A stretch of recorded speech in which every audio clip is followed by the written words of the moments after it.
Hello everyone, welcome back to our channel. आज के इस वीडियो में हम एनालाइज करेंगे निफ्टी और बैंक निफ्टी को, जिसके हेल्प से हम नेक्स्ट डे ट्रेड ले सकें और हमें एक अच्छा प्रॉफिट हो। तो चलिए शुरू करते हैं। तो फ्रेंड्स, जो मेरा एनालिसिस का तरीका है वो चार चीज़ पे बेसिस है उसका, जिसमें हम सबसे पहले देखते हैं ट्रेंड, मार्केट का ट्रेंड किधर है। ट्रेंड के बाद हम आते हैं डायरेक्ट सपोर्ट एंड रेजिस्टेंस पर, यानी जो major support and resistance Nifty या बैंक निफ्टी के पास अवेलेबल हो। उसके बाद हम उसमें इंडिकेटर के हेल्प से देखेंगे। इंडिकेटर में हम कौन कौन सा इंडिकेटर यूज़ करेंगे वो भी आपको बता देंगे कुछ देर बाद। उसके बाद हम देखेंगे कोई मेजर्स कैंडल्स का कोई फॉर्मेशन हो रहा है कि नहीं। कैंडल का यूज़ हम तभी करते हैं जब मार्केट में कोई रिवर्सल आने वाला हो। जैसे कि अगर आप इस पर्टिकुलर निफ्टी के ग्राफ को देखें, तो अगर ये निफ्टी यहाँ से अप ट्रेंड में है, तो अप ट्रेंड में है तो ये डाउन ट्रेंड कब आएगा? जब यहाँ पर कोई एक बेयरिश कैंडल बनेगा। जब बेयरिश कैंडल बनेगा तो वो एक इंडिकेट करेगा कि मार्केट में अब प्रॉफिट बुकिंग या फिर मार्केट में अब एक फॉल होना शुरू हो जाएगा। जैसे अगर आप थोड़ा पहले का हम देखते हैं, पहले जैसे अगर आप देखिएगा इधर, तो मार्केट यहाँ से कंटिन्यूस एक लोअर लो और लोअर हाई का फॉर्मेशन करते हुए नीचे की तरफ आ रहा था। जब वो नीचे की तरफ आ रहा था तो मार्केट में इस पर्टिकुलर निफ्टी में यहाँ पर अगर आप देखें तो यहाँ पर इसने डोजी कैंडल बनाना शुरू कर दिया। डोजी कैंडल का मतलब होता है मार्केट में ट्रेंड का रिवर्सल। और फिर इसने यहाँ पर आकर इस पर्टिकुलर लेवल पर आकर यहाँ से ब्रेकआउट किया, ब्रेकआउट करके फिर इसी लेवल के पास इसने टेस्ट किया। और उसके बाद से आपने देखा होगा कि निफ्टी भी ऑल टाइम हाई का फॉर्मेशन किया।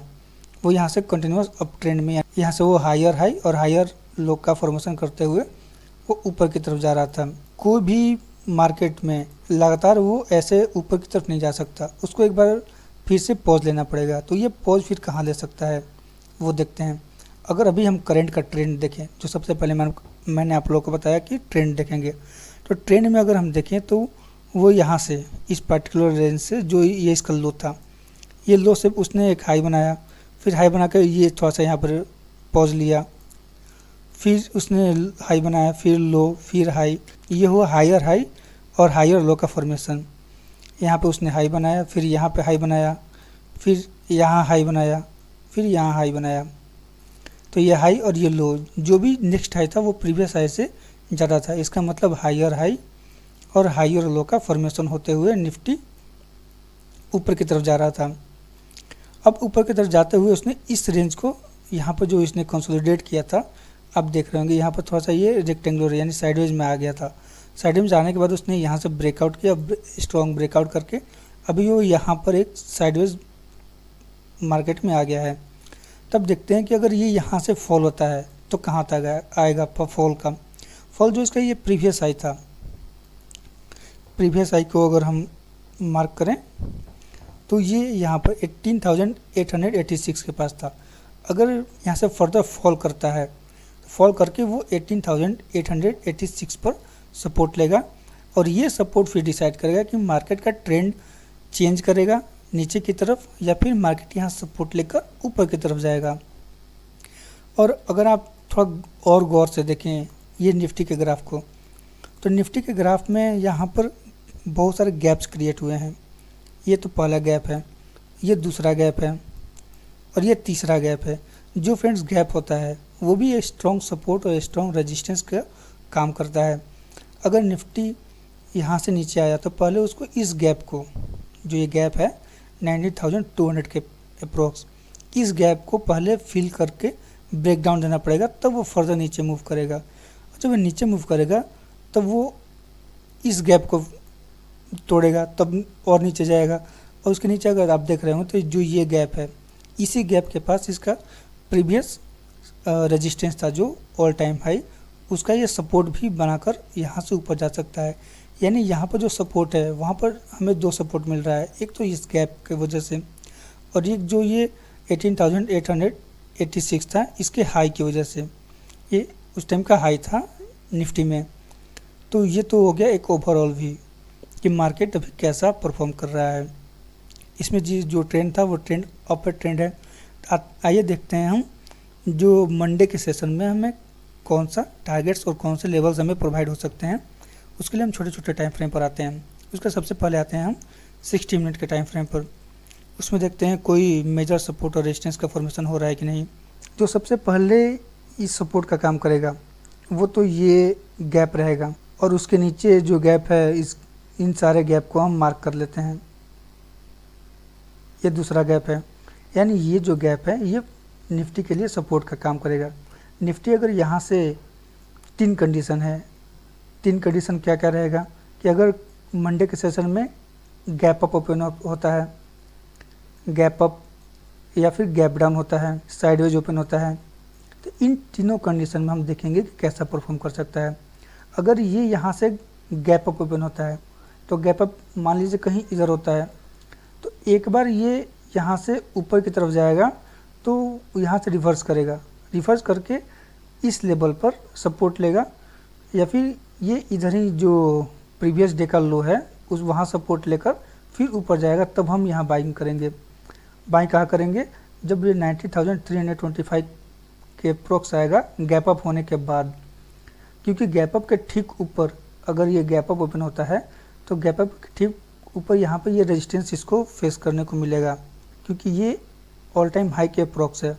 जो 90,508 है ये इसका रेजिस्टेंस का काम करेगा। तो अगर मार्केट गैप अप ओपन होता है तो हमें 2 टाइम में ट्रेड मिल सकता है। अगर ये गैप अप ओपन होकर ऊपर की तरफ भागता चला गया तो 90,508 के पास हम वेट करेंगे, और यहाँ से हम एक पुट बाई कर सकते हैं या फिर कॉल सेल कर सकते हैं, तब हमें एक अच्छा प्रॉफिट मिलेगा। और इसका टारगेट क्या होगा? तो टारगेट, इसका फर्स्ट टारगेट तो होगा प्रीवियस डे का ये लो, जो प्रीवियस डे का लो है ये इसका फर्स्ट टारगेट होगा, जो कि निकल कर आता है 90,300 के अप्रोक्स। तो पहला टारगेट 90,300 कब? जब ये गैप अप ओपन होकर यहाँ रेजिस्टेंस फेस करे और नीचे की तरफ मूव करे। अब देखते हैं जब वो गैप डाउन ओपन होगा।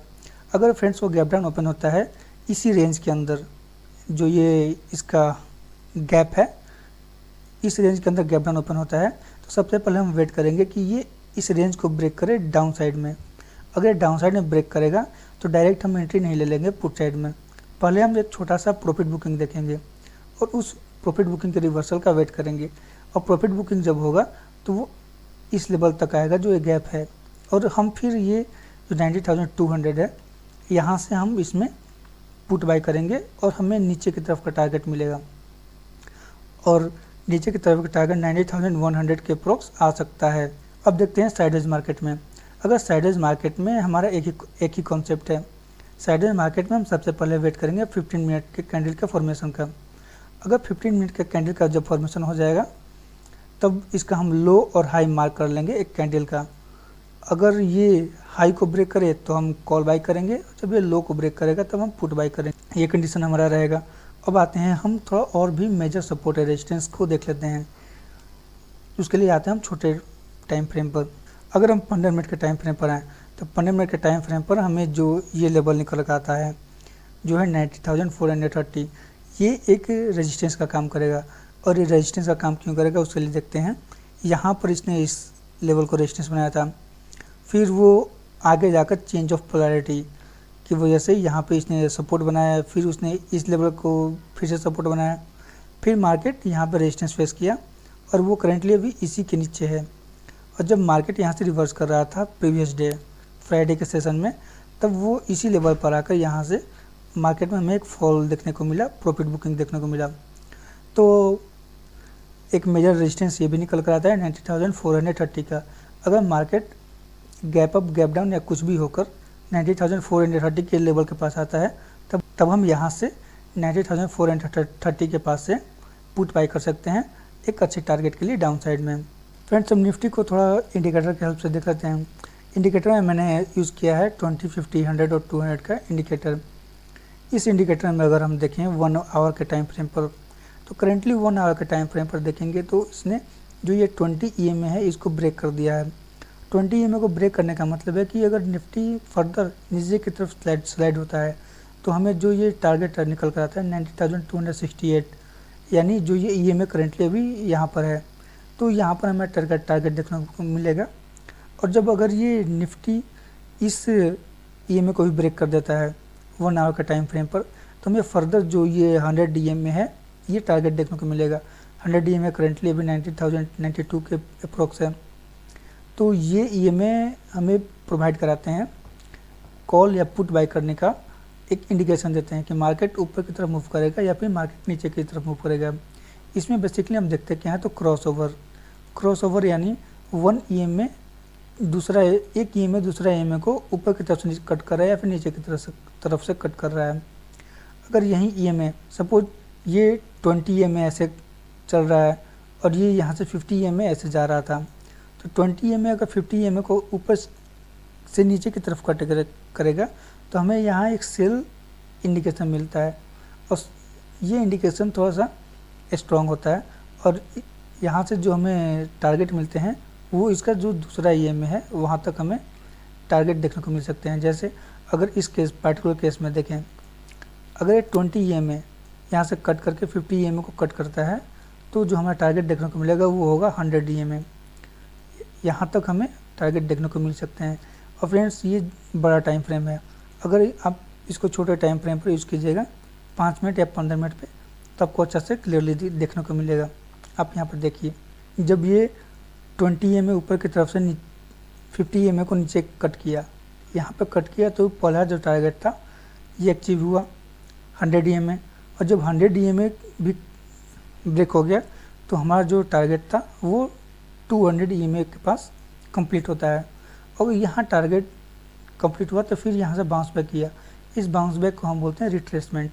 ये ऊपर की तरफ आया, पुल बैक लिया और पुल बैक के बाद हमें फिर यहाँ फर्दर यहाँ से एक अच्छा सेलिंग अपॉर्चुनिटी मिला निफ्टी में, तो ये ऐसे ही परफॉर्म करता है। आप इसको थोड़ा बैक टेस्ट कीजिएगा, बैक टेस्ट करके आप इससे एक अच्छा प्रॉफिट बना सकते हैं। फ्रेंड्स ये तो हो गया हमारे निफ्टी का। अब आते हैं हम बैंक निफ्टी के ऊपर। बैंक निफ्टी में भी हम आते हैं सबसे पहले 1 वीक के टाइम फ्रेम पर। 1 वीक में ये कैसा परफॉर्म किया और अभी कैसा कर रहा है। अगर हम बैंक निफ्टी को देखें तो बैंक निफ्टी से ज़्यादा एग्जॉशन शो कर रहा है। अगर आप इस 1 वीक के कैंडल को देखें तो 1 वीक के कैंडल में इसमें साफ एग्जॉशन हमें नज़र आ रहा है। ये ऑल टाइम हाई का फॉर्मेशन तो किया लेकिन क्लोज हुआ एकदम नीचे, और यहाँ पे रेड कैंडल का भी फॉर्मेशन हुआ। ये तो हमें पता चल गया कि 1 वीक के टाइम फ्रेम पर बैंक निफ्टी एग्जॉशन शो कर रहा है।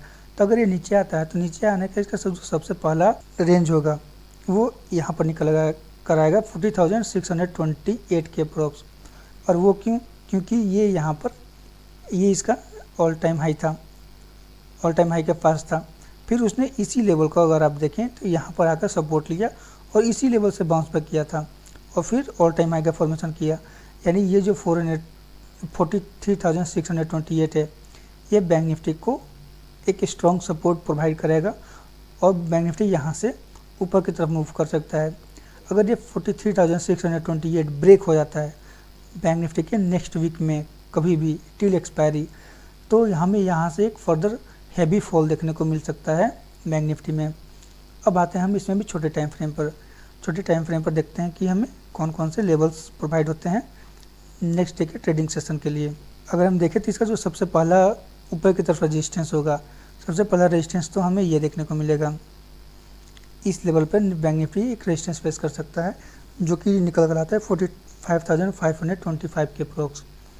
और उसके नीचे जो हमें सपोर्ट देखने को मिल रहा था, सपोर्ट उसका ये गैप है, क्योंकि इसमें भी निफ्टी के जैसा एक गैप का फॉर्मेशन हुआ था। और अगर आप करेंटली देखें तो करेंटली बैंक निफ्टी इसी गैप के अंदर है। अगर ये गैप ब्रेक हो जाता है, अगर ये गैप ब्रेक हो जाता है तो उसका जो नीचे का टारगेट होगा वो इस गैप के अप्रोक्स आएगा। यहाँ पर भी अगर आप देखें तो बैंक निफ्टी में यहाँ पर भी गैप है, यानी ये गैप स्ट्रॉन्ग सपोर्ट का काम करेगा। तो हम बाइंग और सेल कब करेंगे बैंक निफ्टी में, उसके लिए हम आते हैं थोड़ा छोटे टाइम फ्रेम पर। छोटे टाइम फ्रेम पर अगर हम बैंक निफ्टी को देखें तो अगर बैंक निफ्टी अगर गैप अप ओपन होता है तो गैप अप ओपन होकर अगर ऊपर की तरफ मूव करेगा तो हमें इस रेंज में आकर बैंक निफ्टी में एक एग्जॉशन मिलेगा और यहाँ से मेजर लोग सेल करेंगे और इसी टाइम हम भी पुट बाय करके एक अच्छा प्रॉफिट बना सकते हैं। जब पुट बाय करेंगे तो यहाँ से हमारा जो टारगेट होगा वो इसी रेंज में निकल कर आएगा 44,892 के अप्रोक्स।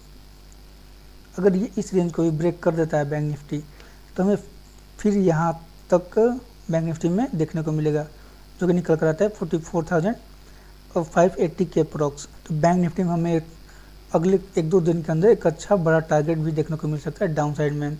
बैंक निफ्टी में करेंटली अभी एग्जॉशन बहुत ज़्यादा है और ये वो वीकली टाइम फ्रेम पर काफ़ी ज़्यादा एग्जॉशन शो करते हुए दिखाई दिया है। तो बैंक निफ्टी में हम सेल ऑन राइज प्रीफर करते हैं। अगर वो जितना ऊपर जा रहा है तो उतना ही हम उसको सेल कर सकते हैं। अब आते हैं थोड़ा देख लेते हैं इसको इंडिकेटर की हेल्प से। इंडिकेटर्स क्या कर रहे हैं फ्रेंड्स। जो इंडिकेटर है तो जो EMA 200 है ये एक स्ट्रॉन्ग सपोर्ट का काम करता है। ये स्ट्रॉन्ग सपोर्ट रहेगा कोई भी टाइम फ्रेम पर।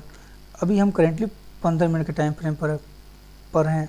तब 15 मिनट के टाइम फ्रेम पर अगर आप बैंक निफ्टी को देखेंगे तो इसी लेवल से यहाँ से बाउंस बैक किया था और बाउंस बैक करके ऊपर आकर अभी वो करेंटली इसी लेवल के पास है, यहीं पर आके क्लोजिंग दिया है। तो अगर बैंक निफ्टी इस 15 मिनट के टाइम फ्रेम पर इस रेंज को ब्रेक कर देता है और जो 20 EMA है 20 EMA भी 200 EMA को कट कर देगा इस तरीके से, तो हम इसमें एक बाइंग इनिशिएट कर सकते हैं आंख बंद करके। जब बाइंग करेंगे पुट बाई करेंगे तो हमें इसमें एक अच्छा टारगेट देखने को मिलेगा बैंक निफ्टी में। यहीं आते हैं हम थोड़ा 1 आवर के टाइम फ्रेम पर।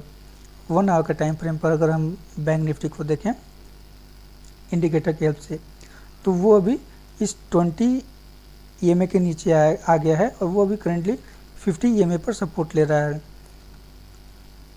जितना हायर टाइम फ्रेम है उतना ज़्यादा जो ये 200 मूविंग एवरेज है वो स्ट्रॉन्ग सपोर्ट का काम करते जाएगा।